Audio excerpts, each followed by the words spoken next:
that the best voter is an informed voter. And so again, those members of the community that are here just to hear and to learn, thank you so much for being here tonight. And I pray that you would leave and share information that you've learned and heard with other persons who are not here, because if there was ever a time we needed to be engaged, fully engaged in the electoral process, that time is now. So if you can just bow your heads wherever you are, let's pray. God, we love you. We give you glory and we give you honor. And I thank you tonight for allowing our steps to be ordered to this place.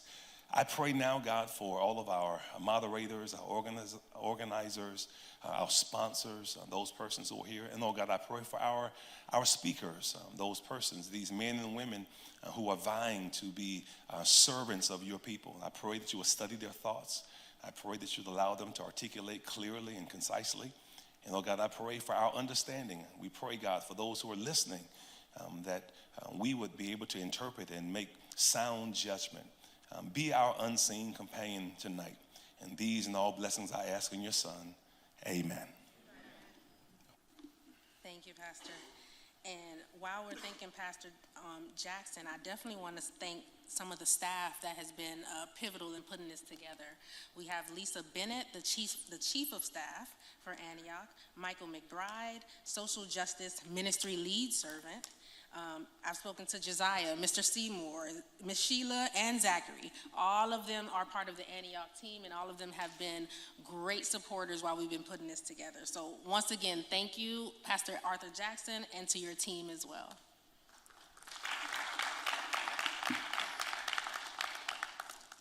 We want to also show thanks to some of our collaborating organizations. First and foremost, the Alpha Gamma Delta Omega chapter of the Alpha Kappa Alpha Sorority Incorporated.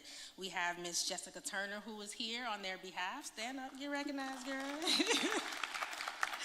Thank you so much, Jessica, for your efforts in putting this together as well. And also their president, who is going to join us in a bit, Ms. Alexis Brown. She will also be joining from their organizations. We are also supported by our community collaborators and partners. We have Lawyers in Bloom, which Jessica also represents, Archie's Awards by Connie, and SALAD, which is the Spanish American League Against Discrimination. Thank you. They are also here in support. Now, we do also have some political candidates who have stopped by to show support and to mingle with the people, even if they're not on these panels. So I want to show special thanks to them. Gubernatorial candidate Evelyn Castillo-Bach is here.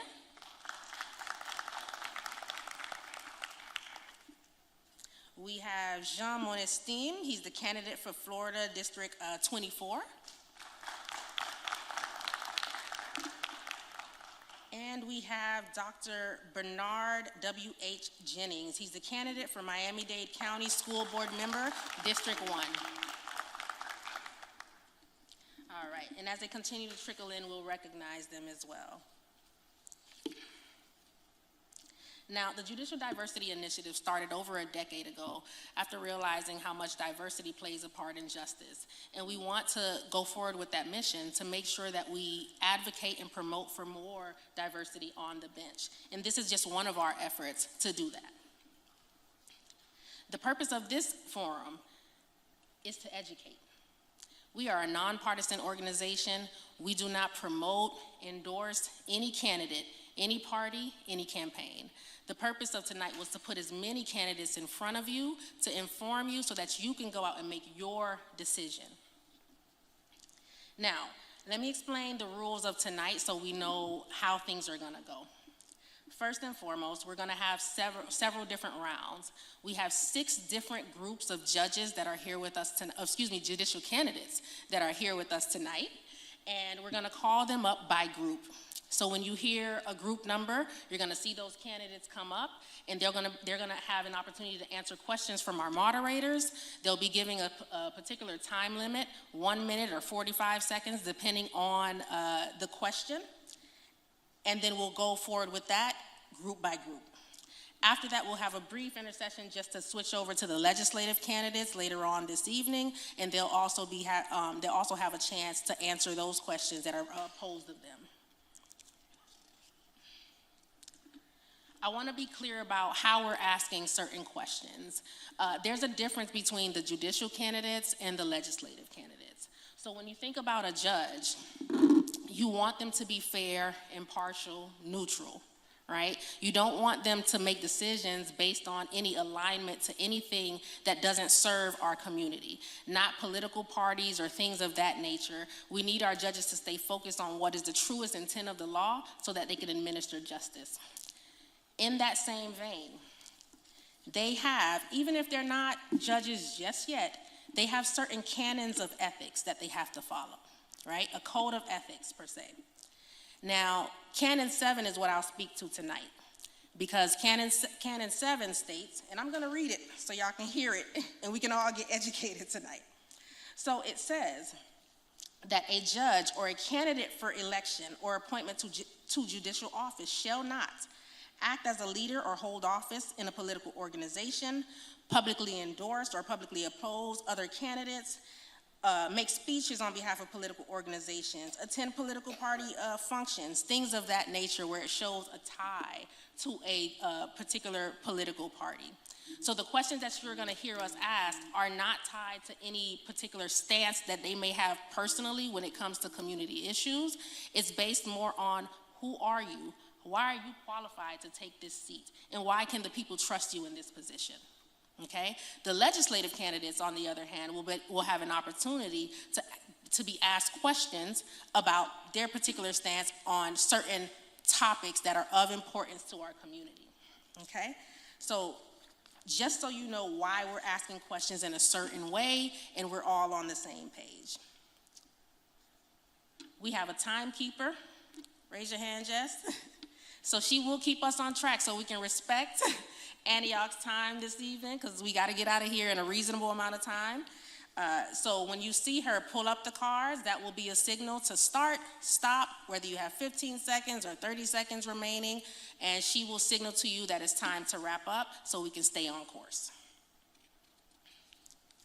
Last but not least, we're still in the house of the Lord, everybody, so we want to make sure that we're all going to conduct ourselves accordingly, regardless of what you hear, what you agree with, don't agree with, take it home, talk to your family about it. But here, we're going to have decorum and respect for the venue and the space, Pastor Jackson, Antioch, and everybody who's contributed. Okay? All right, so last but not least, before I turn it over, I want to make sure we introduce our moderators for this evening. So first and foremost, we have Marlon A. Hill. So Marlon Hill was born in Kingston, Jamaica, and raised in South Miami Heights. He is a first-generation American lawyer. He is a partner with the law firm of Weiss, Sirota, Helfman, Cole, and Bierman in the Coral Gables office. Marlon is an experienced corporate, intellectual property, and government transactions lawyer for over 28 years. Marlon has served as outside general corporate counsel to a number of entrepreneurs, artists and media talent, corporations, sovereign governments, and related agencies, and not-for-profit organizations, especially in the tourism, hospitality, and media entertainment industries. We welcome you, Marlon Hill. Secondly, we have Mr. Travis D. Randolph, who is an attorney and partner in the Miami office of Quinteros, Prieto, Wood, and Boyer, PA, which is the largest woman and minority-owned law firm in the United States. His practice focuses primarily on premise liability, personal injury, vehicle negligence, general civil litigation, hospitality industry defense, nursing home and assisted living facilities, and negligent security. He is a past president of the Wilkie D. Ferguson Jr. Bar Association, which is the Black Lawyers Association of Miami-Dade County.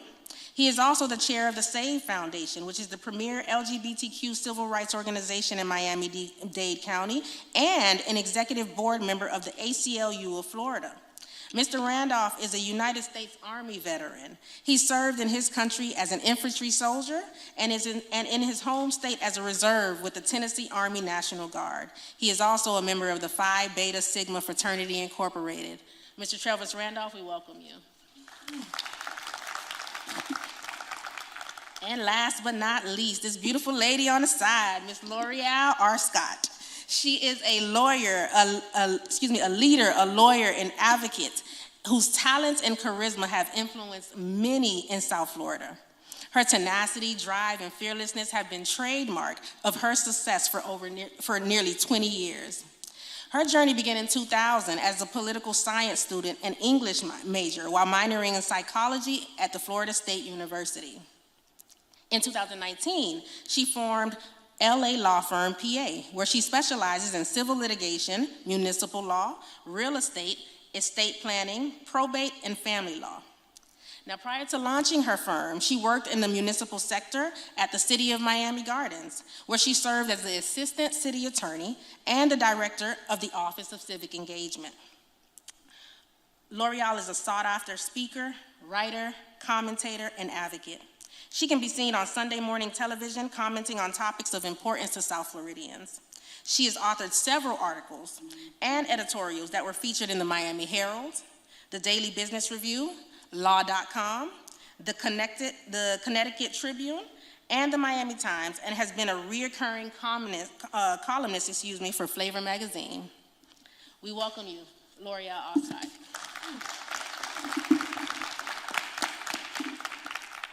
And with that, we'll turn it over to our moderators. Thank you, guys. Thank you, Madam Chair, for that kind introduction into the Judicial Diversity Initiative, the Alpha Gamma Delta Omega chapter of Alpha Kappa Alpha Sorority Incorporated. That was not intentional. And to Pastor Jackson and the Antioch Missionary Baptist Church of Miami Gardens for inviting us to moderate this evening.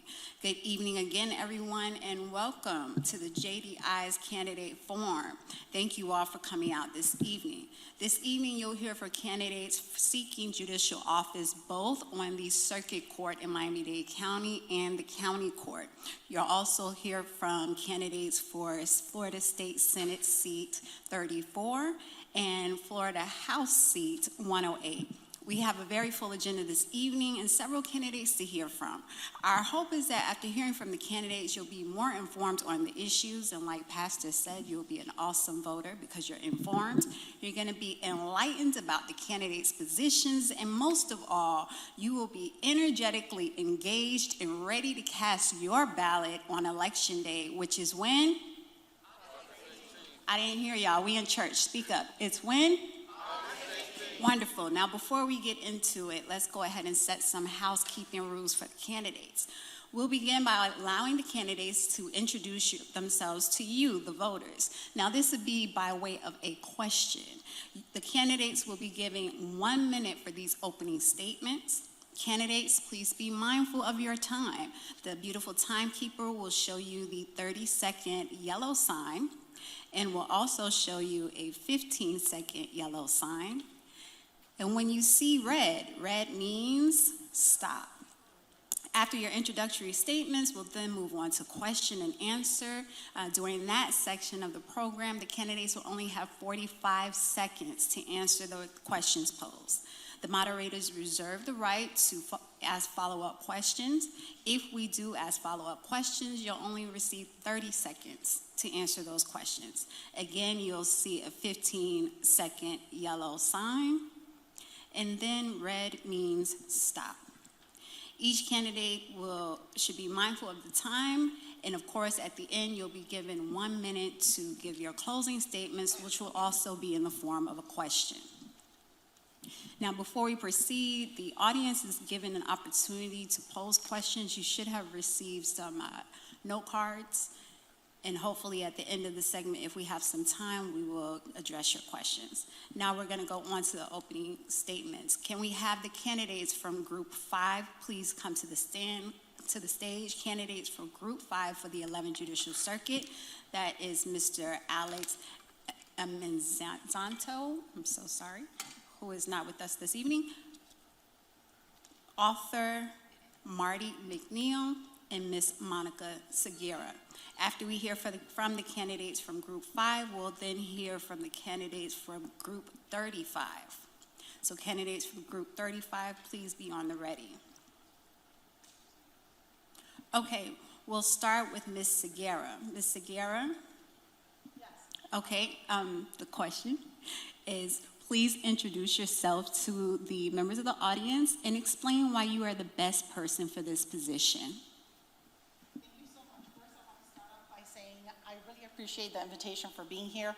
I take this very seriously, and I also want to say congratulations to all the candidates. We have 17 days left to go, and I was talking to a friend in the audience that, in my race, I'm very thankful for the professionalism of my colleagues. So I'll start off with that. So I'm not going to answer the question, who's the best for the position? I'm going to answer the question, why am I running? Because I think all of us that have chosen this path in public service are qualified. The reason that I'm choosing to run, I was born and raised in Miami, Florida. I've been practicing for a little over 20 years, although I'm only 21, so I started very young. No, just kidding, of course. I'm a double hurricane, but if you don't follow sports, then don't hold that against me. Thank you. I have experience as a magistrate for the town of Miami Lakes. I've done civil litigation. I've held several leadership positions. But why I am running is to give back. My father was a lieutenant. Thank you. Thank you. Candidate McNeil, please introduce yourself to the audience and explain why you are the best person for this position. Good afternoon, everyone. Thank you, first of all, JDI, Antioch, and all the other sponsors of this event. My name is Arthur Marty McNeil, and I am a public servant. My father was an Army veteran. My mother was an educator, and public service is in my DNA. I began my career in South Florida as an attorney at the Public Defender's Office, and I remained there for 3 years, and then I went into private practice on my own. While in private practice, I handled all types of areas of law, criminal defense, civil, family law, juvenile delinquency and dependency, and I was also a Supreme Court certified mediator. In 2016, I went back to public service at the Public Defender's Office, where I've been a managing attorney, a training attorney, and I also work in the death penalty unit now. The quality of my experience and the breadth of my experience is what makes me best suited for this position. Thank you very much, and look forward to answering any other questions. Thank you. We see that we have candidate Amnenizito. I'm sorry if I mispronounced your name. Please step up to the mic. Sure. All right, hopefully this is working. So the question is, please introduce yourself to the audience and Sure. explain to them why you're the best person for the position. Great.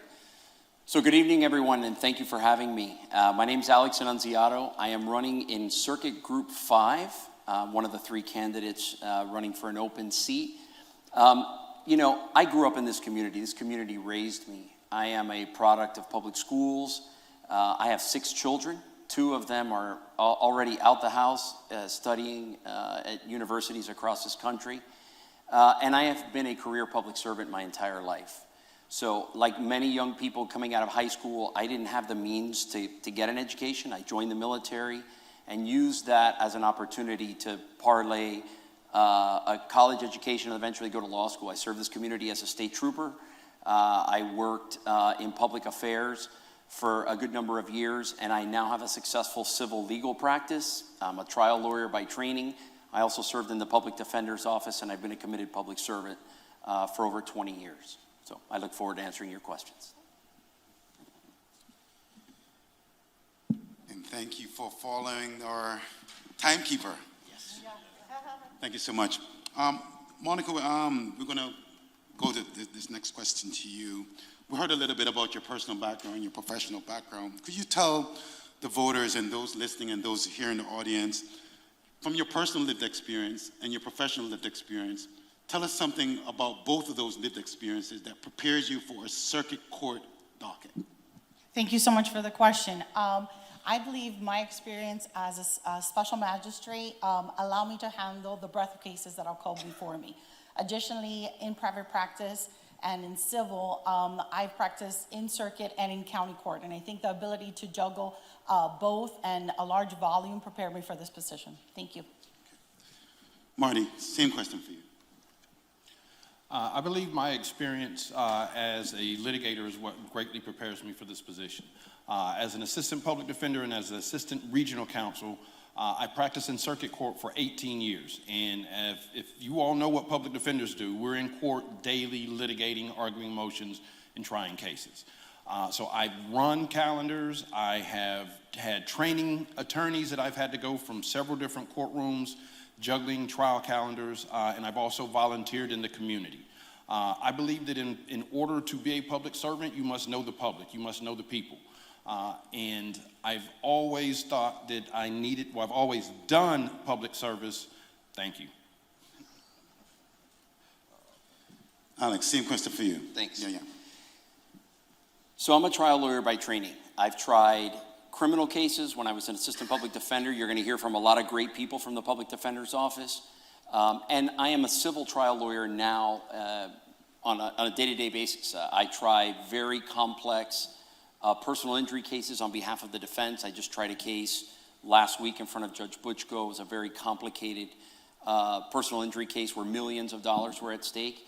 And so I think my experience both as a criminal attorney and as well as a civil trial attorney will give me the experience I think necessary to be able to manage a circuit court docket. Thanks, Mark. My first question is to you, candidate Annunziato. Yes, sir. You served as a Florida Highway Patrol trooper and later a public defender before civil practice. How does that mix of law enforcement and defense side experience shape your view of fairness in the courtroom? So I'll tell you, it's affected me deeply. Having been a police officer, I know that the good guys aren't always the good guys and the bad guys aren't always the bad guys. When you've worked in the street and you see the reality of the decisions that are made in court, you understand how people are affected and the trajectory of someone's life can be changed by a decision. You understand that. And I think that having been a public defender and been a police officer, I have seen the firsthand intersection between power and reality on the street. Thank you. Candidate McNeil, you tried over 65 cases, mostly criminal jury trials, as an assistant public defender. Group 5 is a general civil criminal circuit seat. How does that trial experience prepare you for the civil side of the docket? Well, I think that trial experience prepares me for the civil side of the docket very well because you're still trying a case. As a criminal defense attorney, we know that there are elements of every offense that the state has to prove. In civil, the plaintiff has to prove their case, the defense has to prove any defenses that they may have. So having the trial experience that I do have, I think prepares me greatly to litigate both criminal and civil cases. Thank you. Candidate Segura, your legal career has been on the insurance corporate side, most recently as a senior managing associate general counsel for a major property insurer. What from that background translates to presiding over a general circuit docket? Thank you so much for the question. I think the ability to manage a large caseload, both when I was a partner at the law firm that I worked at and also in my current position, you have to train young attorneys, prepare them for trial. I think that coupled with one of my highlights of my career was being an adjunct professor at St. Thomas.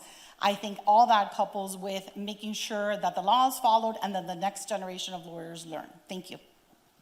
Thank you to the candidates. Candidate Segura, next question is for you. What steps would you take to improve access to justice for all individuals in our county, particularly those who are underserved? Thank you so much for the question. I think the use of technology is one of the best tools that we could provide to our constituents. I think the use of Zoom hearings, I think having hearings in the morning before work starts, I think having hearings later on in the evening. We have some judges here that also provide that service currently, but I think sticking in line with that, providing Zoom hearings, the use of technology, I think that would provide access to justice to everyone. Thank you. Thank you. Candidate McNeil, what strategies would you implement to improve the efficiency and effectiveness of the circuit court system? To improve the efficiency and effectiveness of the circuit court system, one of the things would be using technology like Zoom, telephonic hearings. Another thing is appropriately managing the docket.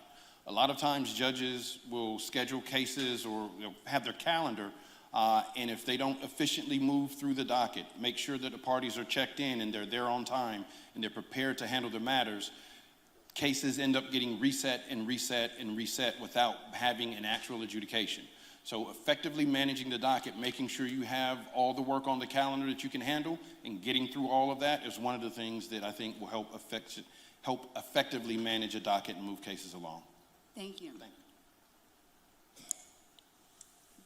I want to ask a fun, I want to ask, oh, you have a question for Alex? Yes. Yeah, You left poor Alex out. No fun questions. I'm sorry. Candidate Alex, Yes. what factors do you think should be considered in holding judges accountable for their decisions and their behavior on the bench? You know, I think that's a great question. Let me tell you what I think is permissible and what is not permissible.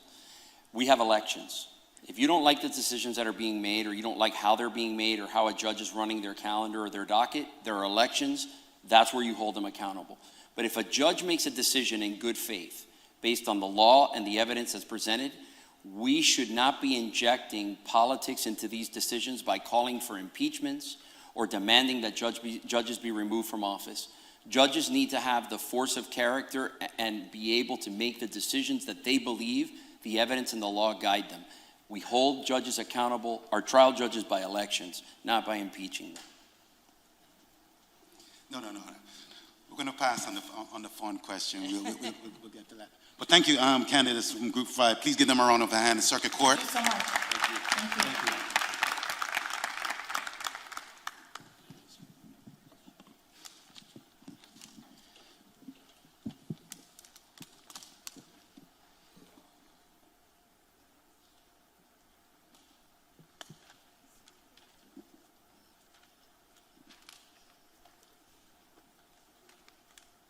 As the candidates for Group 35 are coming to the stage, we'll hear next after these candidates from Group 67.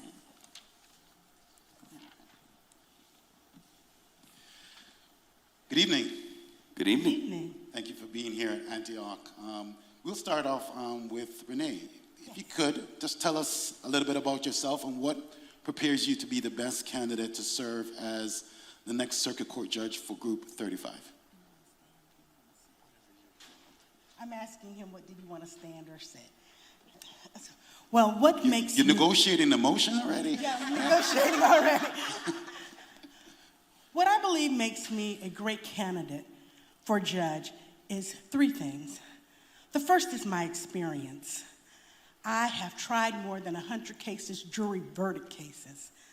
I have been practicing for more than 30 years. I practice in both civil and criminal, having done probate, personal injury, all criminal, felonies, misdemeanors, domestic violence, juvenile. I even tell people I've tried a maritime law case. So it's those experiences. But more importantly, I've supervised and trained attorneys.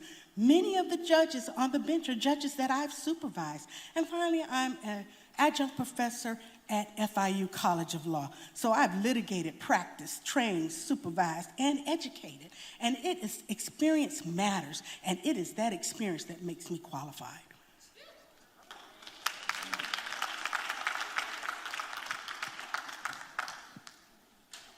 Question for me? Oh, same question. What makes me qualified? Well, I've been practicing 15 years. I've done 3,400 plus family cases, several thousand civil cases, over 400 bench trials, 24 appeals, more than I think any other candidate, right? I've been a guardian ad litem. I'm involved in 2 nonprofit organizations that fund considerable services for the community in the areas of family law. I'm also on the board of directors for Wings to Freedom, of which I got an award that is being presented on the 31st for pro bono domestic violence cases. I've accomplished, I've gathered a number of attorneys to take over as I hopefully I get elected. Right? What prepares me to do this? The amount of time and energy and effort that I put into this profession. Punch in my bar number and you'll see that experience matters. My experience is all over that docket. Thank you.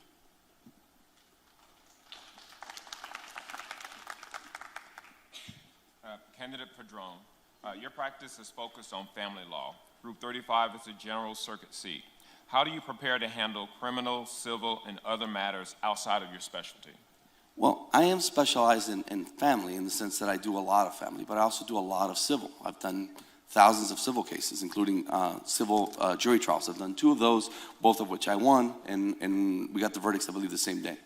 So I'm very well versed in the civil area. I did foreclosure defense. I did contract disputes. I was involved in large class action lawsuits that I defended several defendants against. I've also been in federal court on trademark and copyright infringement cases. So I have the experience in civil considerably. And anything that I don't know, because every judge is not going to know every area of law.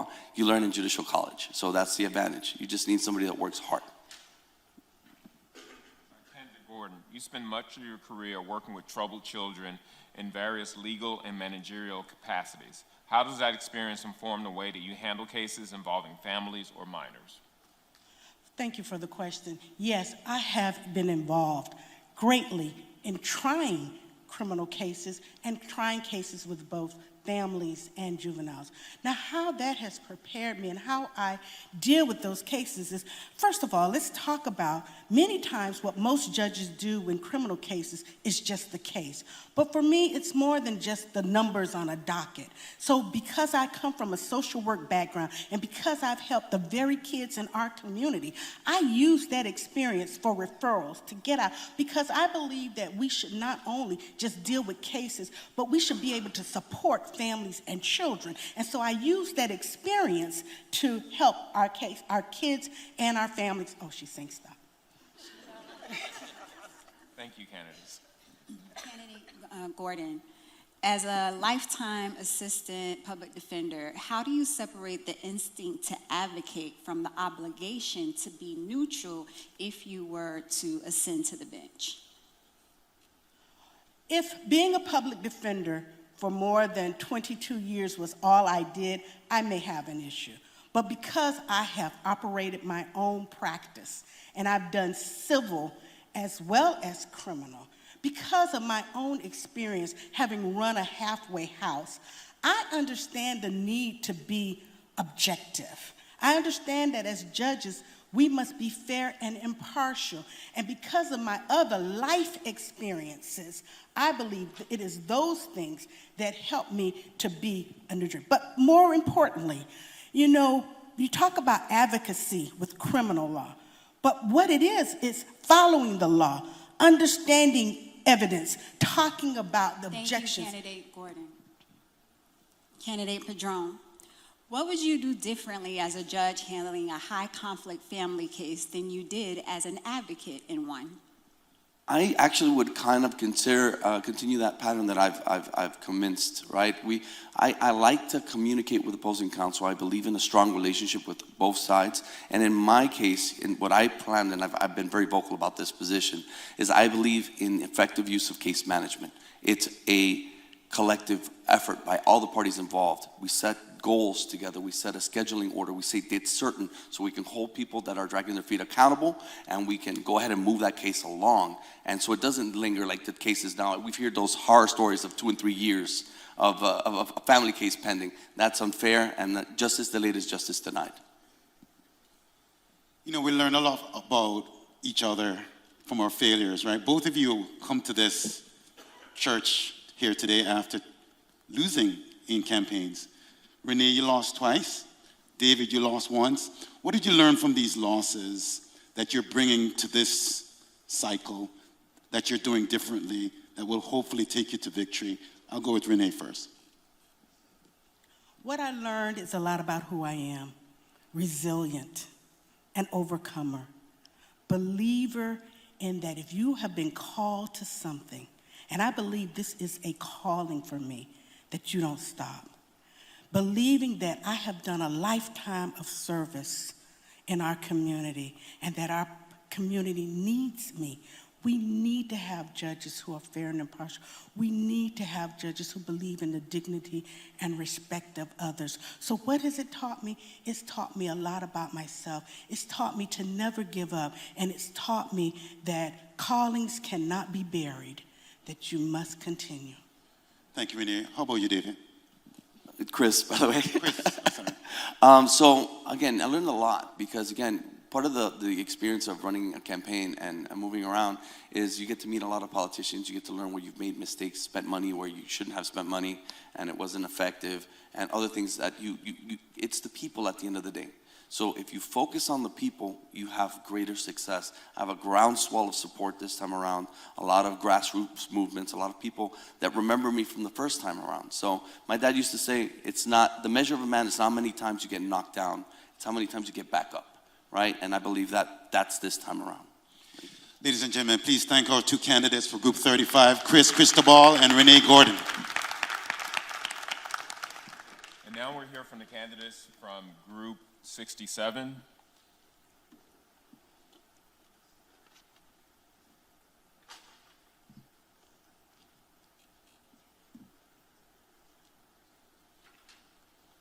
Just a reminder, the extension to attend our event tonight was extended to all of the candidates in the judicial races.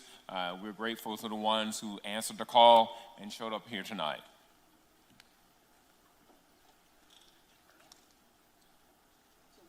Joe. Thank you. Judge Marvell Ruiz, please introduce yourself and explain why you are the best person to serve in this position. Thank you. My name is Mabel Ruiz. I've served as a judge for almost 12 years. I am a 30-year experienced attorney. I have 150 jury trials, 50 as an attorney and 100 as a judge. I am a very trial-active judge. It helps move cases along. I started my career as an assistant public defender and then as an assistant regional counsel. I've been a defense attorney my entire career. And of course, my daughter would grow up to be a prosecutor. Judge Ruiz, Yes, ma'am. your ruling on the proposed transfer of county land for a planned presidential library drew national political attention in and outside of our community and drew also outside spending in this race. How do you keep a ruling like that insulated from the political reaction that it generates? All right, so first I'd like to say that I prefer not to answer any question related to that particular case. But I think your question is extremely important. If you like, I could rephrase the question, Judge. I can rephrase it. I think I know what you're trying to ask, and that is, how does a judge remain objective and fair without injecting politics and the pressure of politics in a case? And that to me is very simple. It's very, very easy. When I was elected in 2014, I was an assistant public defender. I was elected and I wanted to walk into court carrying my flag, and I wanted to run into court the very next day. The best thing that could have happened to me is that I take 6 months off and I wait until January to start, which is what happens in races.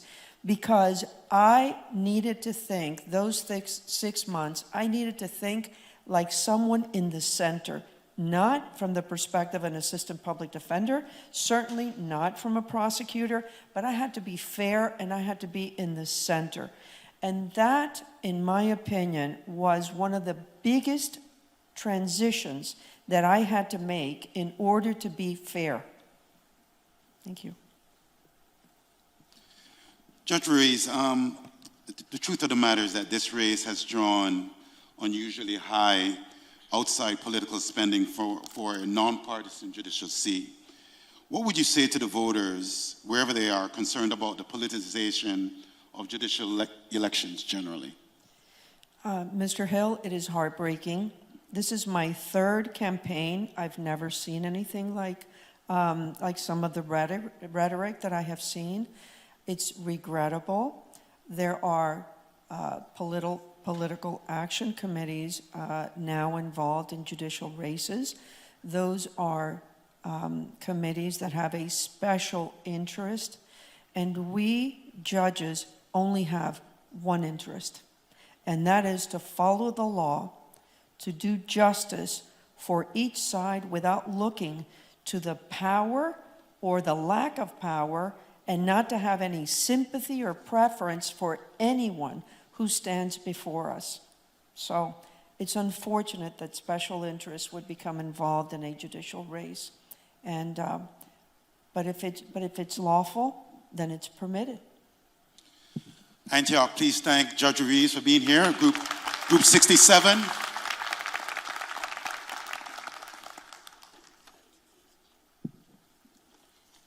Now we'll hear from the candidates from Group 69, Ms. Yaneth Del Carmen Baez, Ms. Benita Jones Peabody,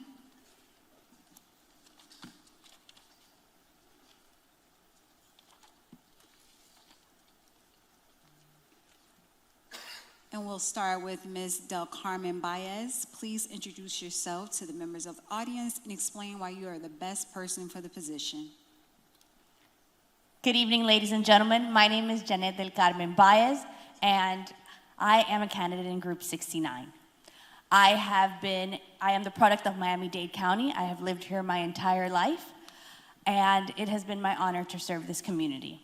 I am the product of a convicted felon, my mother, a hardworking welder father, and it is that experience that I brought to the state attorney's office.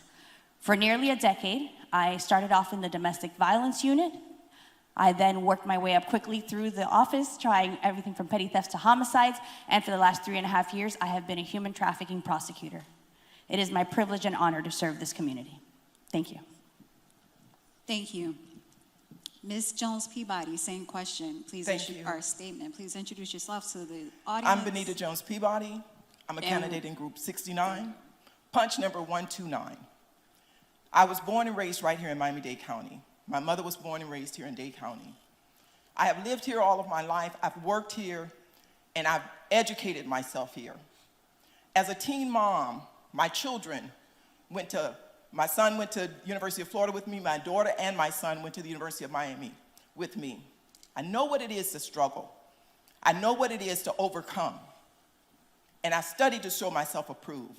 I've tried cases, I've litigated, I've done the work, and I'm qualified now. And I'm asking for your vote. Thank you. Thank you.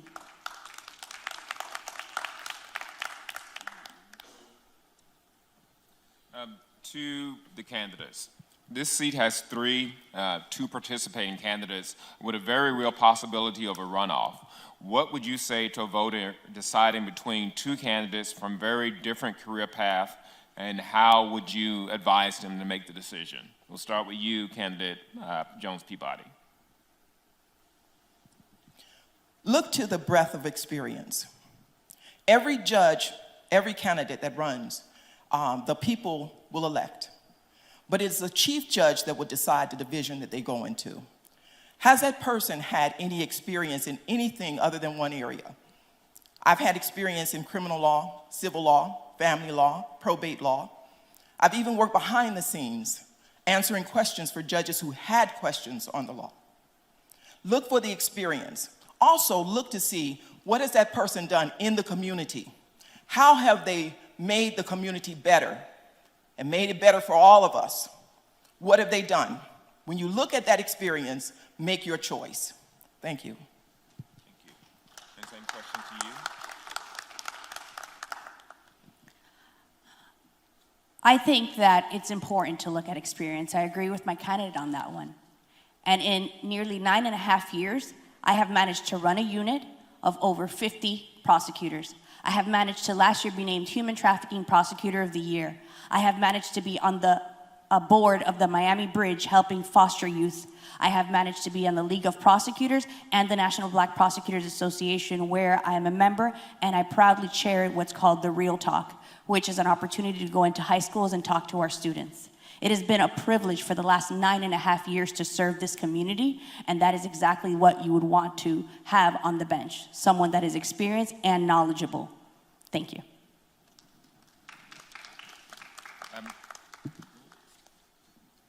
Candidate Del Carmen Baez, you spent 9 years as a prosecutor, including leading the misdemeanor domestic violence unit and now working in human trafficking cases. Can you give us an example of a case that you've handled that best describes your judicial temperament and your ability to serve as a judge? Yes.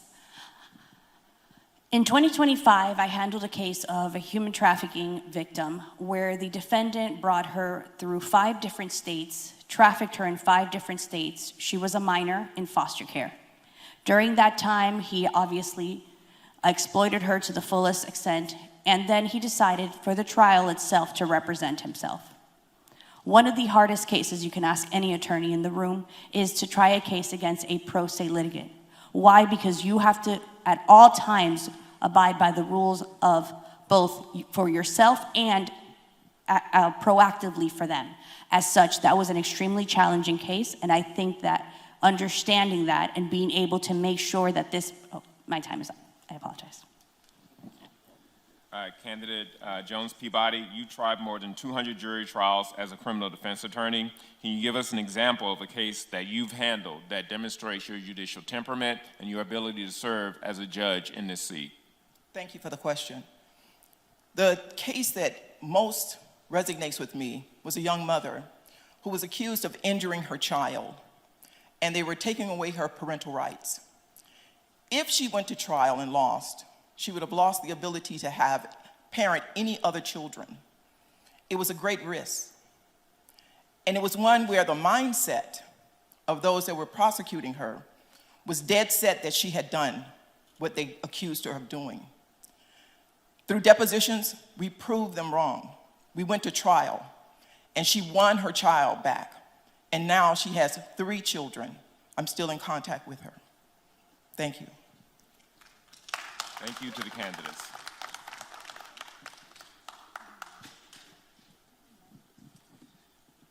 Final question. So if this were the Circuit Court Olympics and the public defenders were challenging the prosecutors, what skill would you bring to win your gold medal as a prosecutor? And what skill would you bring to win your gold medal if you were a public defender that would be important on the Circuit Court bench?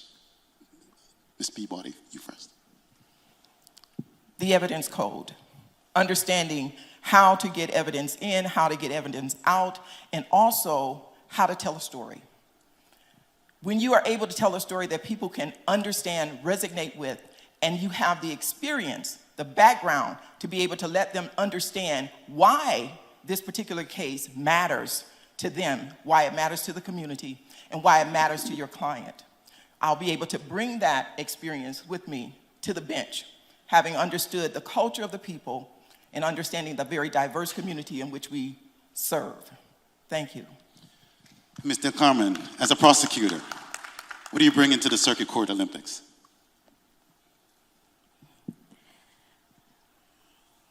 I would bring my humanity. It is very easy to get caught up when you put a robe on and forget that people are people. You have to understand that when people walk into your courtroom, it is terrifying. To be in a courtroom, no matter what the circumstances are, whether you're a victim, a witness, or a defendant, and even the attorneys coming before you. So I would think it would be humility. The ability to come into a courtroom and allow everyone to feel as if though they will be heard, they will be respected, and the law will be followed, understanding the facts that are at hand. Thank you. Thank you so much. Candidates for Group 69 for Circuit Court, thank you for being here with us.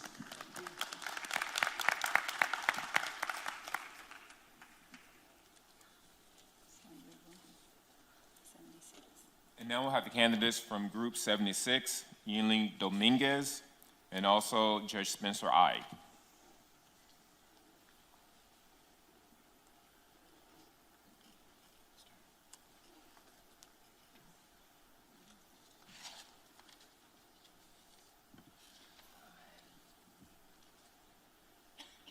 Good evening.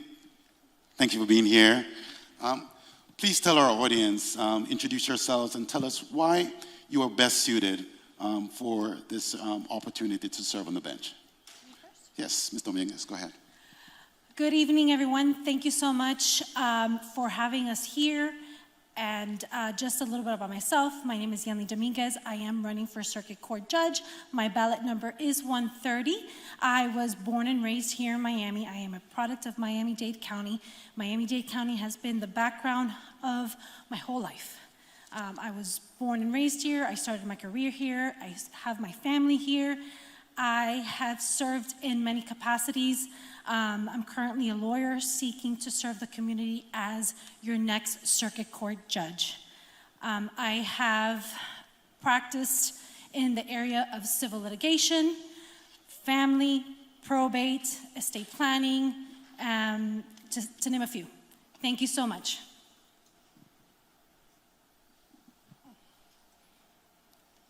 Myself? Yes, please. Okay, hello everybody. I've had such a good time tonight, and thank you all for your hospitality. My name is Judge Spencer Ige. I've been working at this for over 20 years. I think I've done a lot of good, and I have a lot more good left to do. And I really am enjoying this experience. I thank Ms. Dominguez. You know, I had opponents. I've been reelected 3 times. I had opponents in the past, but they always dropped out. But this woman, expecting, and she's like a lioness, and I really appreciate this opportunity. I mean, even Abraham Lincoln had an opponent, and so I'm really proud to be here. Thank you.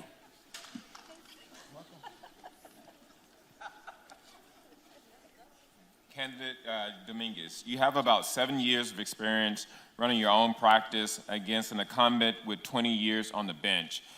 From the basis of your experience that you've accumulated today, why is it that you believe that the sitting judge should be removed from the bench and replaced by you? And thank you so much for that question. Yes, experience matters. However, it's not only about how many years, but what do you do with that experience? And I believe that temperament is just as important as experience.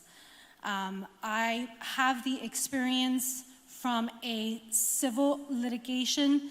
I used to work at a trial firm that only handled civil litigation. And so it's important that you have a judge that applies experience, but also is fair, respectful, and impartial to everybody that walks into the courtroom. And I believe that I am the candidate suited for that. Thank you so much. Judge Ike, as you pointed out before, you have had challengers prior to this one, but they've dropped out. But this candidate, the challenger that you have today has not dropped out.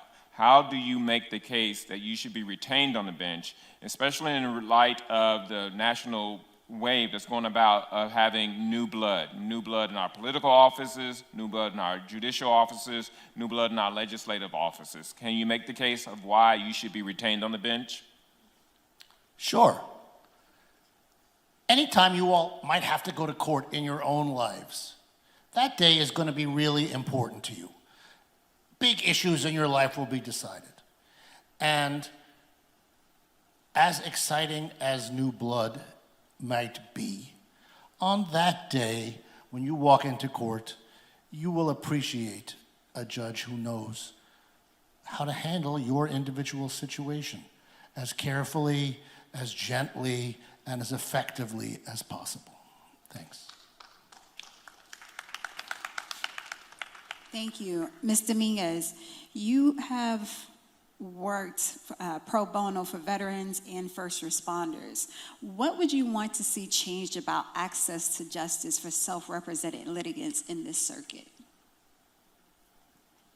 Thank you so much for that question. And yes, I have worked pro bono not only in my own practice, but prior. Since I was very young, it's always been something that I hold dear, is to give back to the community. And so one of the things that I've seen is many people do not realize how many resources are available. And I think that's important to be able to communicate to the community, even as a pro bono attorney, to provide resources and let them know that that's there. One of the resources are pro bono legal services that are free to the community where they would, my time is up. Thank you. Thank you. Judge Ike, you've served across civil, criminal, probate, and dependency over 20 years on the bench. What ruling or body of work are you most proud of and why? Well, one thing I want to say is this timekeeper is doing such a great job. I wish we had you in court. I mean, that 15-second thing, I need that. You know, when I first became a judge, and a lot of judges talk about applying the law, and I was in juvenile dependency, and what I really found out was that the law is there, but judges deal, and a lot of people with mental illnesses in every division of court. And so I studied mental illness and how to work out those situations, how to improve the lives of those individuals, the people they encounter. And that has been a through line throughout all the divisions, in every division. And I need that sign to stop. Thank you, Judge. Judge Ike, you've been on the bench for over 20 years now. What do you think needs to change in these days in your courtroom as opposed to 20 years ago when you first started? People need to talk to each other more. People sometimes at forums say to me, Judge Ige, what's your judicial philosophy?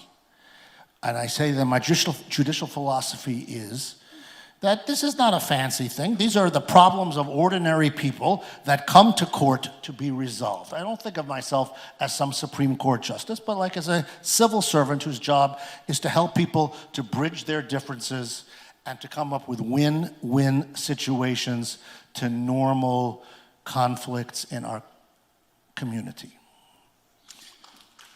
Mr. Dominguez, you come to this with civil background, real estate, probate, estate planning.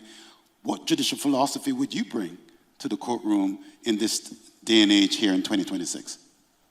Well, I go back to temperament, right? Because it's important that a judge does have experience, but how you treat the individuals that come into the courtroom is just as important, right? You have years of experience. I have both.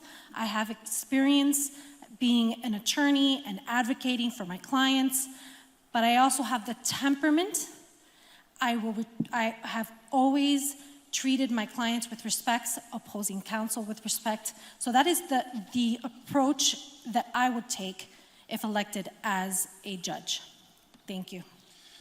Ladies and gentlemen, please give a round of applause for Group 76 candidates on your ballot on August the 18th. Thank you so much for being with us. Thank you so much.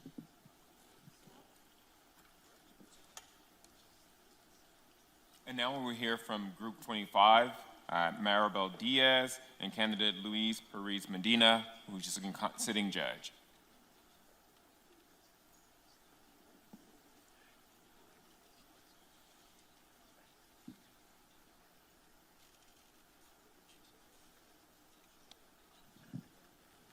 Good evening, candidates. Good evening. Okay, so let's start with you, Judge Medina. Could you introduce yourself to the audience and explain why you are the best person to serve in this position? Good evening.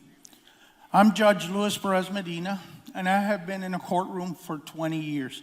First as a prosecutor for nearly 13 years, and then as a judge for 8. When I became a judge in 2018, I started with 11,000 cases, and 1,000 cases being filed every single month. I'm now down to under 2,800, and that is doing it through hard work, knowledge of the law, and treating everyone with dignity and respect. That's one of the reasons I received the endorsement from the Miami Herald. That's why I believe I have the experience needed to continue serving this community for another 6 years. Thank you. And same to you, candidate Diaz. Thank you so much. Thank you, everyone. Good afternoon. I'll try and be brief. My name is Maribel Diaz. I am in Group 25. I am number 132 on the ballot. I have been an attorney for over 17 years. I have practiced throughout the whole state of Florida. I come from a humble background. My parents are Cuban immigrants. My father was a car salesman and my mother was a secretary. I went to school for accounting and graduated cum laude, working 2 jobs to be able to afford going to school. I then after went to law school, passed the bar, and started working. I have always been a managing attorney in every law firm that I have worked at. And why is that? Because my bosses always had the faith that I was a good lawyer and a good mentor. I like to mentor children that want to go to law school. I like to mentor attorneys when they just start out. I like to be their advisor, and I like to be there for people, and I will listen to your cases before I make a decision. Thank you.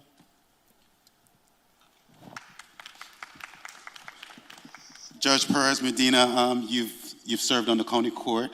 What have you learned about the residents of Miami-Dade County being a county court judge with such a high caseload volume as a county court judge? Is there anything else that you would do differently after your experience so far? No, what I've learned is that everyone is important. Everybody that comes to court is important. And they each have something that they're litigating, even if it's a small amount, they're litigating something that is precious to them. And as a judge, what I try to do is listen to them, make sure that they understand that I know the law. I've been doing this for 8 years. I understand the law. And, well, 15 seconds. So I don't think there's anything different I would do. I just trust the individuals that come with me and try to treat everyone with dignity and respect. Ms. Diaz, it's important that voters know that incumbent judges can be challenged, but sometimes when they're challenged, the voters also deserve to know why should they be challenged.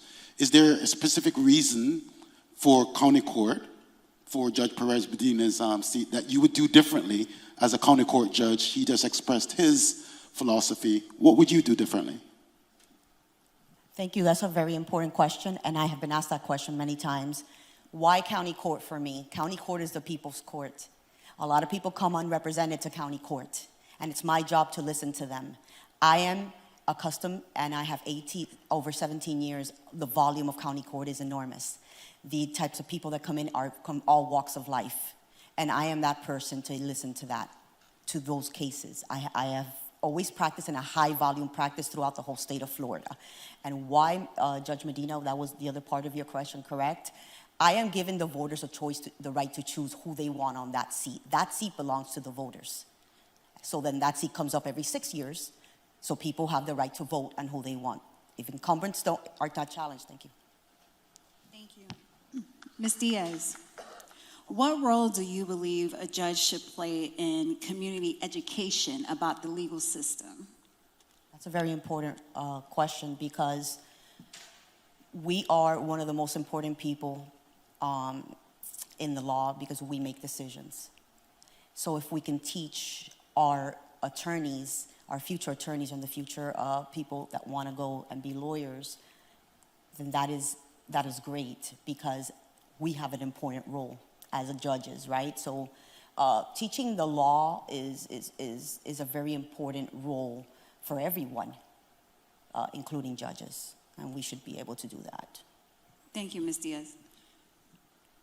Judge Perez Medina, same question. I think it's important to talk to kids, and I do that.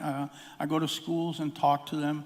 They come to the courtroom when we have the Bring Your Children to Work Day, and you teach them about the law. You make sure that they understand that this is a noble profession, being a lawyer. You're helping people, whether you're on the defense or on the prosecutor's side or on the civil side as a plaintiff's attorney. You are doing a good thing for the people. So, and then later on becoming a judge. So it's important to talk to children and encourage them to come to court and learn about the judicial system. And I do that all the time. Thank you. Thank you, Judge. And thank you to the candidates for this Group 25. Thank you. Thank you to all of our judicial candidates. Now we're moving on to the next segment of our program. Going straight through, right, Madam Chair? Sounds great. So we're going to start with the State Senate race for District 34. Can we please have the candidates come to the stage? Representative Ashley Gant, Ms. Shannon Iguodaro, Lady Iguodaro, Ms. Christine San Anjus Oliva,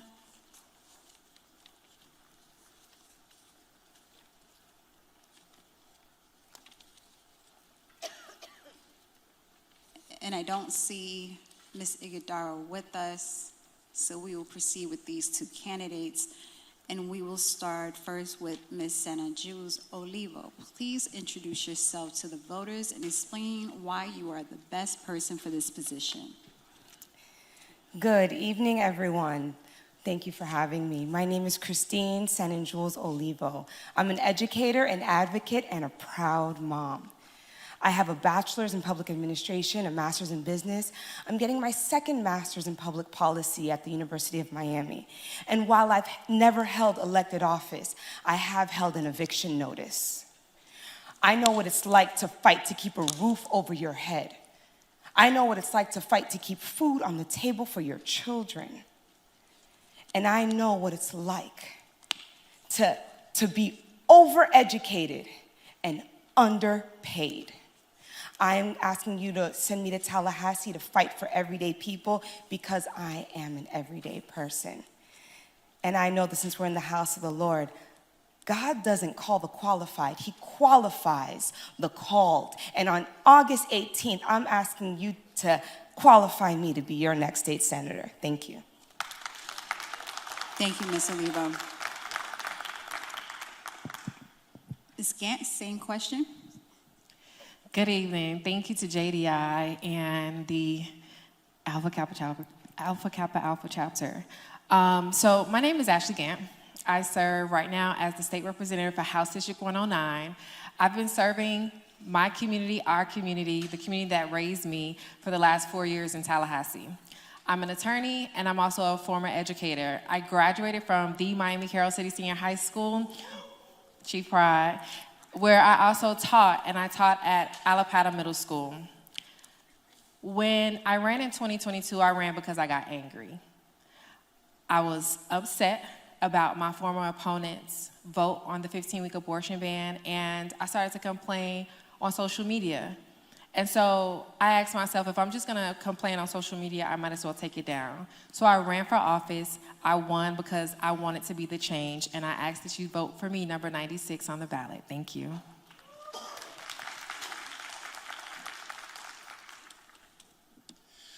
For both of the candidates, as you walk around your district and you knock on doors, tell us what you're hearing that's resonating with you, and what is it that you're going to do immediately upon arriving on the steps of Tallahassee's legislature? Ms. Gant. Thank you for that question. So the first thing, as a former educator and a public school educated and trained graduate from Miami-Dade County Public Schools, I'm hearing parents express their fear about closing schools and about co-location with success academies. So the first thing I'll do is file, again, the repealer bill that I filed in the House to undo the damage of the success academies. So if you all have not been aware, Miami-Jackson Senior High School is one of the schools that is slated to be co-located, and it will be at the dime and on the dime of the public school system to house this charter school in the same building. So I will file my repealer bill in order for full funding to go to public schools. As I walk around my community and knock on the doors, I see that my community is one missed paycheck from being homeless. So on day one, I'm gonna fight for a stability account. We have the money, we're just giving it to the wrong people. The temporary assistance for needy families fund has over $961 million, and only 16% of that goes to families that actually need it. I'm gonna fight to make sure that every family, every person gets a 3-month stability account that they can tap into so that they can pay their bills in case they lose work or in case that they have an emergency. A 3-month savings, because we are done using our community funds for slush funds. We want the money in the pockets of the people so that we can survive. Thank you.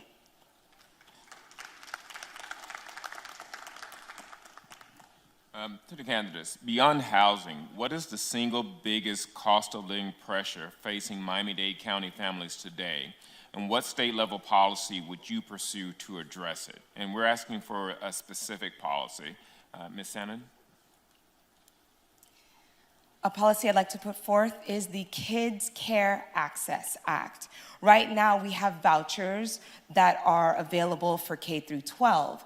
Well, I'm asking for an amendment to that, not just for us to have accountability for our voucher system, but also to extend our voucher system to the birth of a child so that every individual can have access to funding for daycare for their children. Most families spend over $350 a week to put their child in daycare.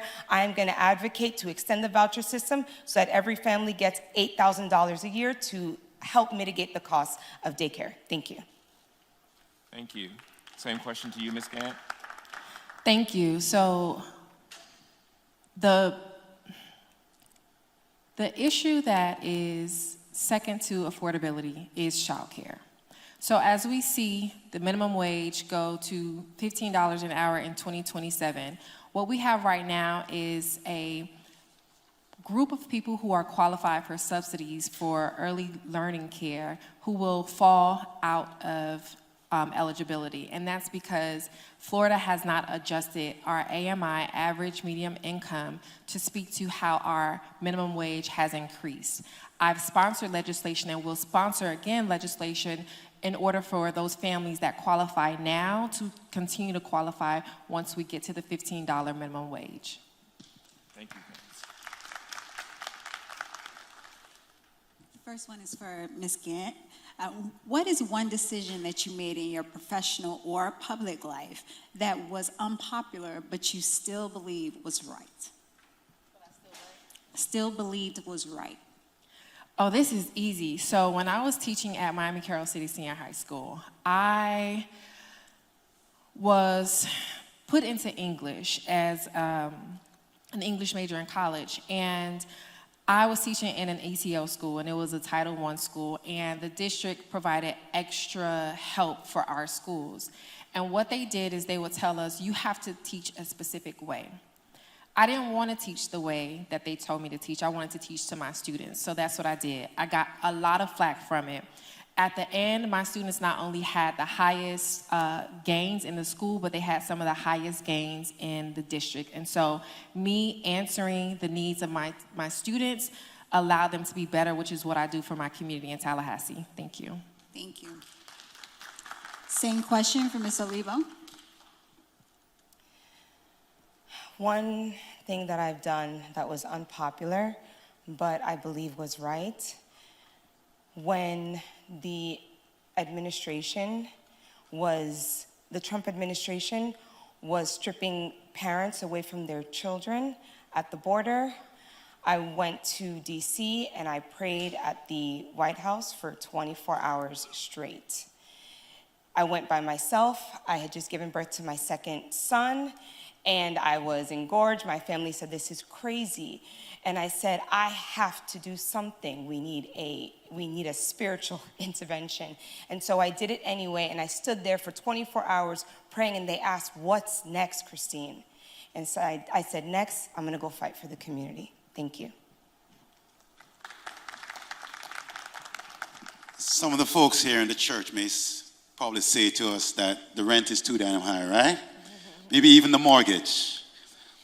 Tell us a little bit about your affordable housing plan to really address this issue immediately, pronto, Ms. Grant. What are you going to do differently this time around, being elevated to the U.S. Senate? What's your first job? What are you going to do about this issue? So rent is too high, and one of the solutions, the first solution is to repeal the Live Local Act, because the Live Local Act stripped away the autonomy and the power of local governments to speak to what development looks like in their own community. That's one. Two is to expand the definition of AMI when it comes to housing. The current definition caps it, so you have teachers, first responders, government attorneys like public defenders and state attorneys who fall out of that, but they don't make enough to afford to live here. So when you expand the percentage of AMI, you allow more professionals, young, middle age, whatever age range, to qualify for what's truly affordable housing, and that addresses rent. Mr. Olivo, same question for you. Anything different that you would do to address this issue? So the rent is too high, but the wages are too low. The first thing that I will do is fight to bring back the film and television entertainment tax credit. Because when we lost that credit in 2016, we lost 150,000 jobs. We need high-paying jobs. And I know that this may not be the best English, but we need to get our money up. And so I want to fight to make sure that families, yes, we're going to fight for affordable housing. Yes, we're going to fight to lower the costs of living. But if all else fails, we need to fight for our families to make more money. And so I'm going to fight to make sure that we have high-paying jobs in our district because we deserve it.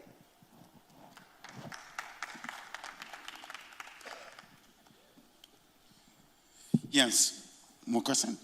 Yeah. Go ahead. Ms. San and Jules Olivo, a question we have for you is that you are running for office against a sitting state representative and former city councilwoman. What makes you the ready choice for this position for state senate? We should not measure progress by what people say. We should measure progress by our current reality. Are you able to afford your rent on the first of the month? Are you able to go to the grocery store and feel like you've actually spent $100 on more than 2 bags of groceries? Are you able to afford gas? We can keep electing the same people over and over and over again, but if we want different results, it's time to try someone new. Thank you. Ms. Gant, although you have served in Tallahassee as a state representative, you're now running as a seat for the state senate. Can you tell us how your experience as a state representative transfer to your ability to serve as the state senate and why you should be elected in this position? Thank you. So I should be elected as the senator for Senate District 34 because I have the experience that is needed for a legislator. I understand the process of what it is to sponsor bills. I understand the process of what it is to advocate for your bills during that process. And I also understand the political nature of being successful with passing bills and also how to leverage your intelligence, your connections, and your experience in life in order to advocate for bills that are bad policy. And so I've been very successful in passing bills, killing bills, and also not compromising my voice and my vote of my community in the House, and I will do the same thing in the Senate. That is why I have Senator Jones's support. Thank you.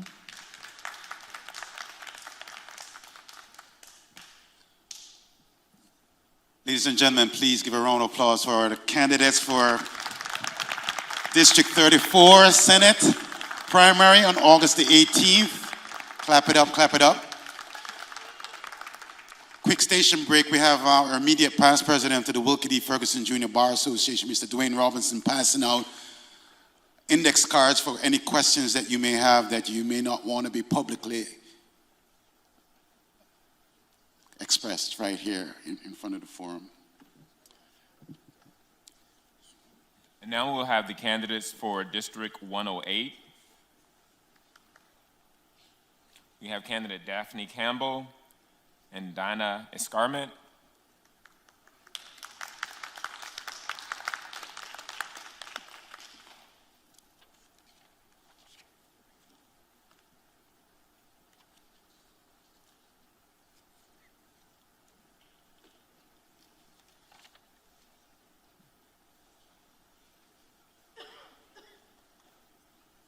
Good evening.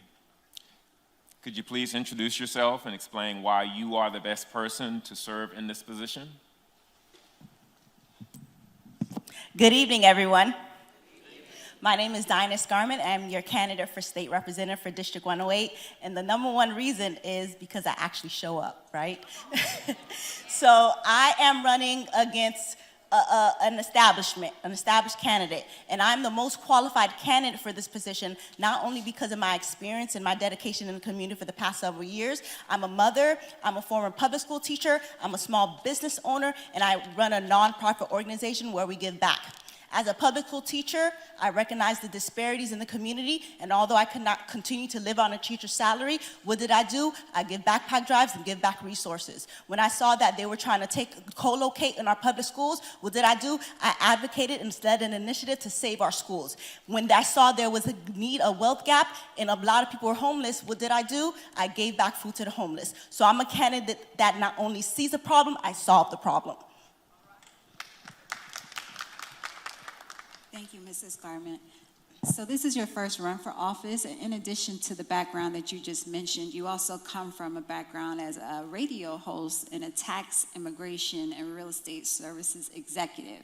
How do those experiences translate into legislative priorities?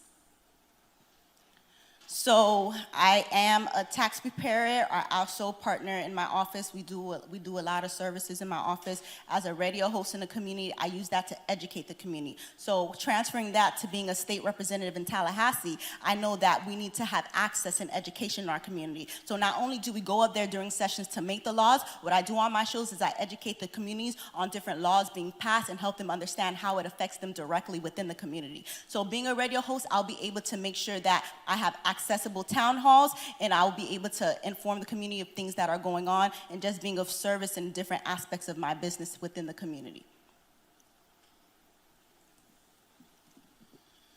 Mrs. Scarmett, most voters don't look at financial campaign donations, but we took a look at yours. And we recognize that you outpaced your opponent with in outside contributions last quarter with an average donation of $173. What does that say to you from the voters with regards to you connecting to the community and the types of donations that you're receiving? Tell us about that. It was an honor for me to outpace my opponent who has been in office, who has run several times, but I think that translates into the community needs and wants a change. I didn't come to run for office because I said I want to be in charge. The community actually asked me for over 5 years to run for office, and I finally answered the call. They wrote an article about me 2 months back. I do not want to be beholden to my donors and special interests. I want to make sure that when in office, I can actually work and advocate for the people who elected me into office. So if you see that I'm getting larger donations than my opponents and my counterparts, that means the community believes in me. They need me to work for them. They want difference. They are ready for a new generation of leadership, and that's exactly what I represent and what I want to bring to the community in Tallahassee. Thank you. Mrs. Scarmett, homeowner insurance costs continue to climb across Miami-Dade County. What specific state-level reform would you prioritize to bring down insurance costs for homeowners in this district? Knocking on doors throughout my district. Home insurance is one of the main topics and one of the main issues affecting our community. So when in office, I will advocate for mitigation grants that will allow for homeowners to get access to hurricane impact doors and access to grants to repair their roofs, because a lot of the insurance companies that are leaving Florida are claiming that there's an increase in fraud. So bringing that competitive to the market, increasing insurers within the state of Florida, then the insurance rates will be able to go down, and people will be able to afford their mortgage without having to pay these high interest rates. So just getting more competitiveness into the market, holding these insurance companies accountable, making sure there's oversight and transparency is the way to get that done.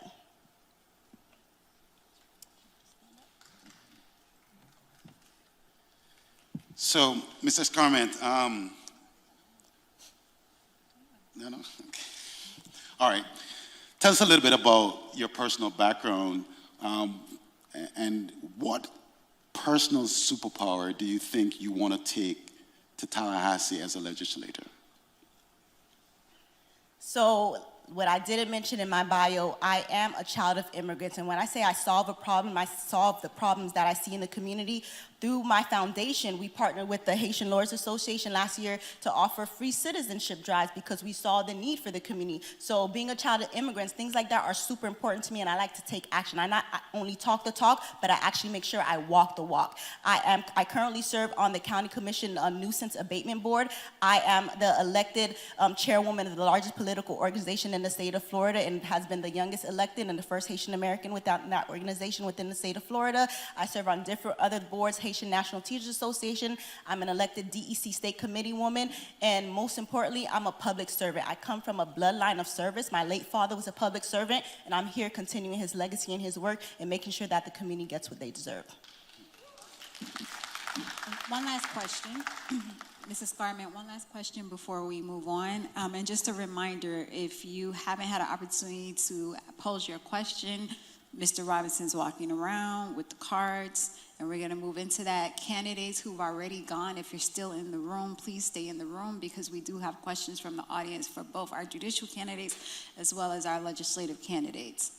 And if your candidate is not in the room, you may want to call, text, or send a smoke signal so that they could come back and answer questions. All right. Back to your question.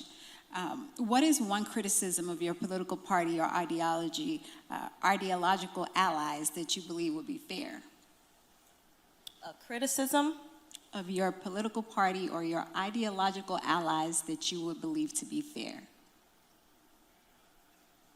Just knocking on doors the other day, I had someone from my political party saying that our party doesn't stand up for its own. And I think that's fair because I think in the political parties, a lot of people are saying that the Democratic Party has failed us. And in the recent years, we have seen that, but I think we're working on it towards unity to be able to outpace our counterparts within my party. So I think that's one of the criticisms that we have within the party, within our allies. But I'm all for, working together with both parties and having allies so we can make a difference and bring about impactful results into our community. Thank you.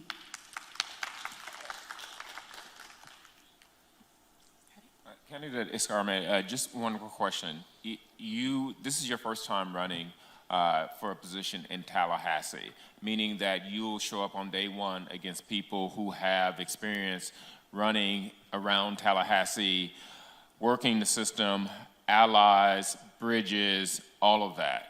So what are you doing to prepare yourself to go from day one and begin representing this district if you're elected by the people of this area? I have been doing the work, guys. I didn't just wake up and say I'm going to run for office. So I've been making those connections. I understand we have a Republican majority, and for anything to be able to get passed, you need to have those relationships in place to get bipartisan legislation to pass and to get funding for your community. I've been going back and forth to Tallahassee through my organization by myself, and I've been speaking and advocating for the people. You don't have to be elected to work for your community. I was just in Tallahassee this year at the FPL hearings when they increased the FPL bill, advocating on your behalf. I go to Tallahassee several times a year just because I know that we need a voice in Tallahassee, and I am that voice. Last year when I told you I did the citizenship drive, I partnered with the Republican from the party because they got the funding that was going to benefit my community without compromising. So having those relationships and partnering with people that can bring about change to the community and help my people, then that's what I'm going to do. I have those relationships, and I'll continue to build on that as well. One final question for you. You mentioned that you're from an immigrant background. What country? I was born here. My mother was born in Bahamas, and my dad was born in Haiti from Saint-Louis-du-Nord. So I speak Creole fluently. They laugh at my accent because, I wasn't born there. But That's all right. That's all right. That's yes, okay. And I speak Spanish as well. Love is in the house. You are running for the state legislature. Immigration is a federal issue. Is there anything unique that you think that you could do or accomplish as a state legislature later as it relates to immigration? And what would that be? Right now, I think just getting, so what I've already been on the scene advocating for TPS within my community. As you know, Monday was the last day, so a lot of people are living in fear. So I've been on these press conferences. I'm always on the news and holding town halls in regards to that. And I know that that's not something that's done on the state level, but being able to collaborate with your with your people in Congress will be very effective. Right now, there's a discharge petition right there in the Senate that we're trying to get people to make sure that they call their senators, Rick Scott and Ashley Moody, to get that discharge petition signed to get us 3 years of additional TPS. So even though you're not in the capacity to pass federal legislation, you can still advocate and partner and collaborate on the local level and on the federal level. And that's what I plan to do, to have those relationships on both levels to, in turn, bring some type of help to my community. So that's important to me. Thank you, Mrs. Carter. And we will get you off the hot seat now. My colleagues want to drill you with extra questions because you're all by yourself. It's cool, it's cool. So we're going to ask for those candidates for the state Senate race to also come to the stage, please. We have one question from the audience that appears to be directed to the legislatures. If we could quickly and expeditiously come to the stage so that we are mindful of the time. It is. Come on down. Yes, it is. Yes, the House and Senate. So all of our candidates for state legislature. We'll start with you, Mrs. Scarment, since you were still on the hot seat. The question says, years ago, there were no duplexes or family homes. Now people are turning homes into duplexes, leading to a lot of cars and yards. What would you do? Mrs. Garment. It's a local, yeah, that's what I was gonna say. That sounds like more of a local issue, but I think I would partner with my local elected officials to address these things. As I'm knocking on doors, people don't necessarily understand the difference between state and local, but I do tell them there's like certain code enforcements and different things that you can and point them towards to help them with those issues. So I think having a code enforcement agenda set up for that to ensure that there's a certain amount of cars, whatever they need to pass to say you can't have more than this amount of cars in the driveway. But that's like, again, that's something local, but being able to relate that to the local elected officials will probably be beneficial. Thank you, Mrs. Garment. Now candidates for State Senate. We'll start with the challenger, Ms. Olivo. Same question. Same question? I mean, I agree. There's a lot of cars. There's a lot of cars in the yard. I think, number one, the people expect us to just be a voice and point them in the right direction. So number one, I would listen to them. The second thing is, if I cannot fix your problem, I guarantee you I will show you who can. My office will always be an office where we are a resource hub, and we will have excellent constituent services. So as we cannot directly affect that issue, I will always point them in the right direction. Thank you. Thank you. Representative Gant. Thank you so much. So what a lot of people don't know is that the state has been preempting local authority to handle things like parking. And again, I go back to the Live Local Act because it was one of the worst legislations. I was one of 6 people that voted against it. So when we're talking about development, in the last couple years, the legislature has preempted local governments from being able to say how much parking is required with different developments. And that is why you've seen, whoever wrote that question, a lot of multifamily units with a lot of cars, because local governments have been preempted. So what I would do is undo some of those preemptions so local governments can have the power again to make the ordinances and whatever provisions that are needed in order to solve that problem. Thank you. Thank you. Thank you again to all of our legislative candidates. Give a round of applause for them, please. We have one last question from the audience, and time is of the essence. So can we have all of the judicial candidates from each group come on down? Expeditiously.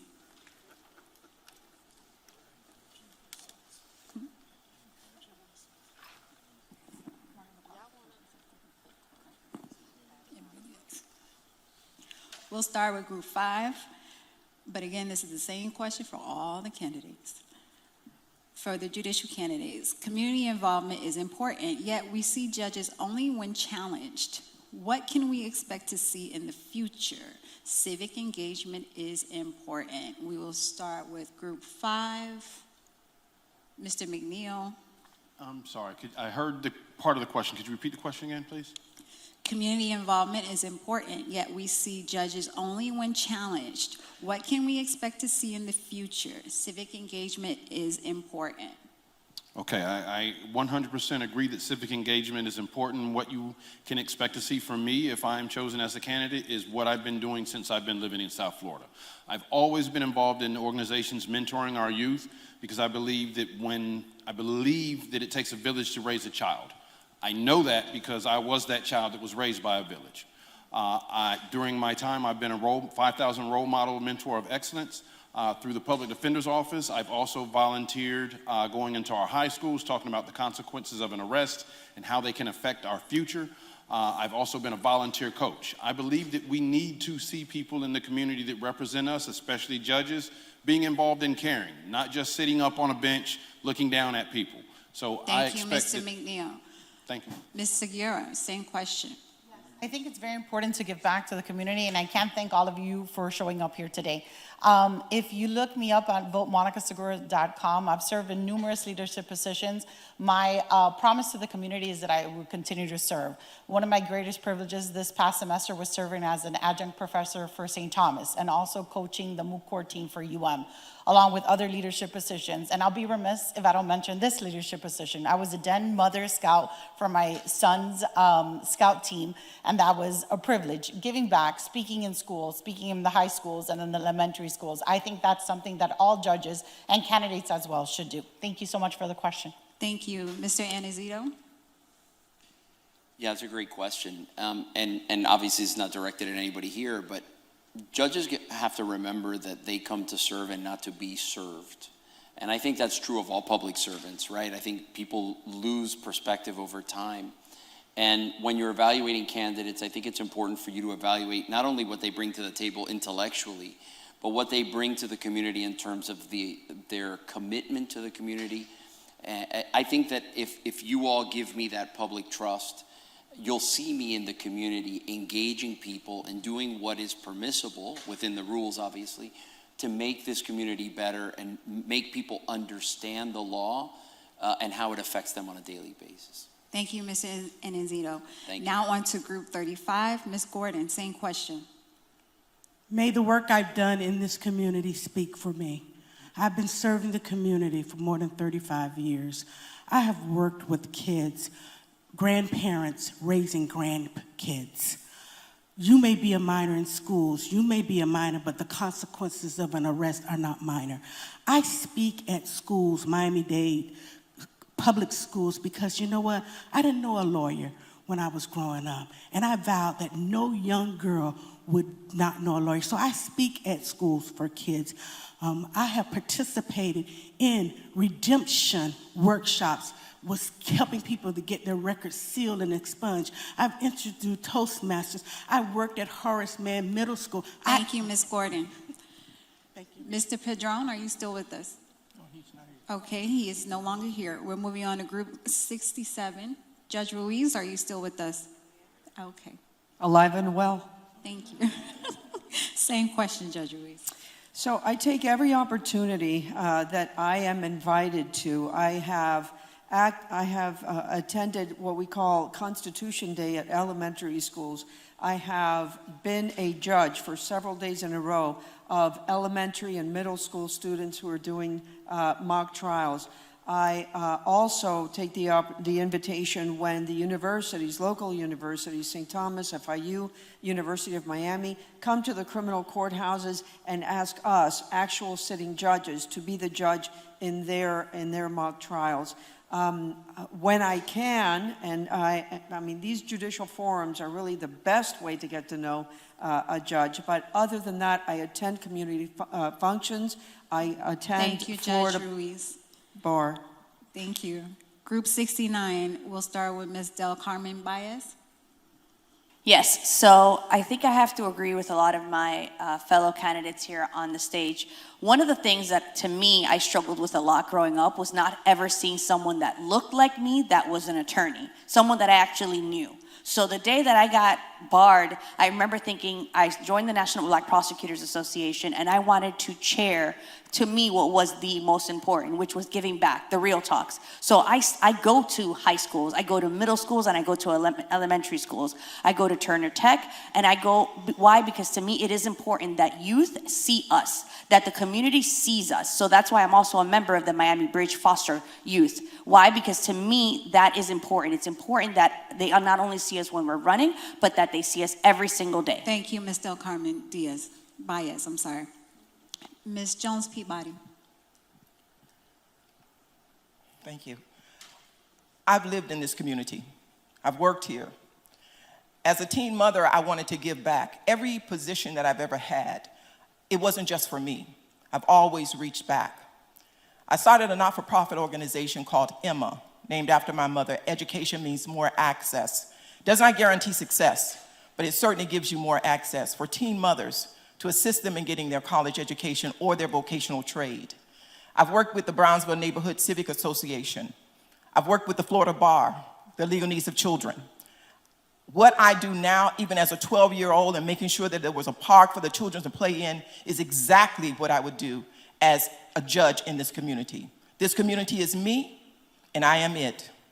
I'm here to stay. Thank you, Ms. Jones Peabody. Moving on to Group 76. Ms. Dominguez. Thank you so much for the question. So being a judge would not change what I'm already doing in my personal and legal career. giving back to the community. You would see me continue my philanthropy throughout with many organizations. So if you want to see a change, many don't know that the judicial seats are elected seats. So if you want to see a change, you all have to make the change and go out and vote to see that change and see judges in the community. So it's very important that your voice gets heard, not only in the ballots, but in the courtroom. And I would be honored to serve as your next circuit court judge, number 130. Thank you so much. Thank you, Ms. Dominguez. It appears Judge Ige has left the building. We're moving on to Group 25. Group 25, we'll start with you, Ms. Diaz. Thank you. Foster children have a deep feeling in my heart. I did volunteer for guardian ad litem, and not as a lawyer, but as a volunteer. And I used to visit homes of foster children and foster families.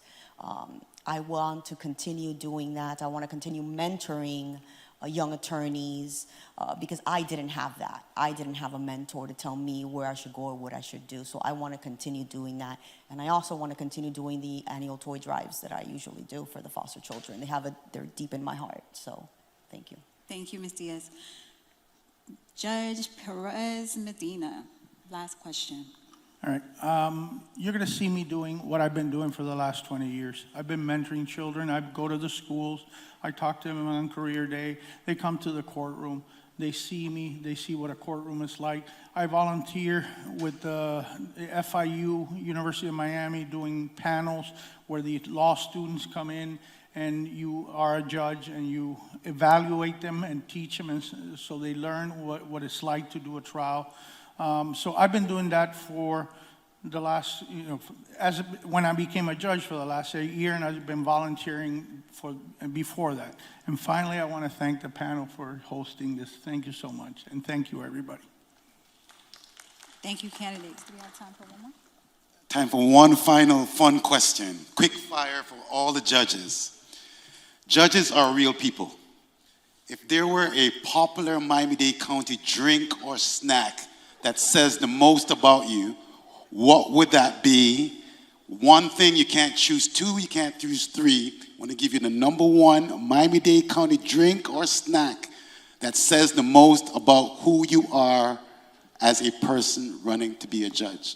I'm going to start with group number, same order. Marty, go ahead. McNeil. All right, if I'd say that there's one drink probably that, one Miami drink that is most like me, I'd probably say the flop. Iced tea and lemonade. Mr. Anunziato. You know, I'd have to say Cuban coffee. That's my life in a nutshell. Always running 100 miles an hour, and anybody that's had it knows what I'm talking about. Ms. Segura. Thank you. I would have to say café con leche, which I'm sure all of you have had. And it's funny because for people that didn't grow up here, I've had café con leche since I was a child. So I gave it to my son when he was a baby. So café con leche would be my first choice, if not Diet Coke. Thank you. Judge Ruiz. Un pastelito. Who's there? Ms. Peabody. Grape Kool-Aid. Because I love the Kool-Aid and I'm a cool judge. Ms. Del Carmen. For me, it would have to be a cortadito. So that is the café con leche, but I like it like I like myself. Dark, sweet, and strong. Ms. Gordon.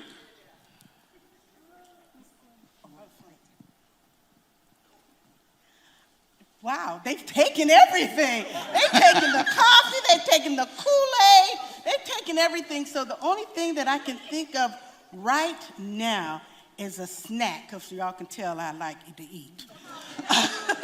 And the snack that I would say is Lay's potato chips. You just can't have just one, that's more. Cuba Libre, because I want to see that happen in my lifetime. Natural watermelon juice. It's sweet, natural, and enlightening. refreshing. I think I'm the last one. And I'm gonna say a guava pastry, and I think it's mainly because that's what I've been craving with my pregnancy. So, no lie. That's my answer. Thank you. Ladies and gentlemen, please give a round of applause for our judicial candidates.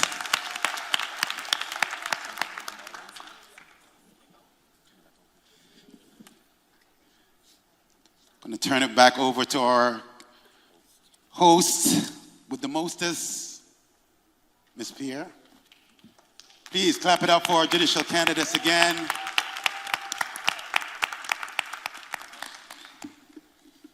How are we feeling? Are we feeling informed, empowered, ready to vote? That's what I like to hear. We need that energy going into next week for these early votings, okay? So we're gonna close out, but before we do, I wanna introduce Deacon Don Horn. He's gonna close us out with an invocation. Thank you so much, and then I'll do some closing remarks.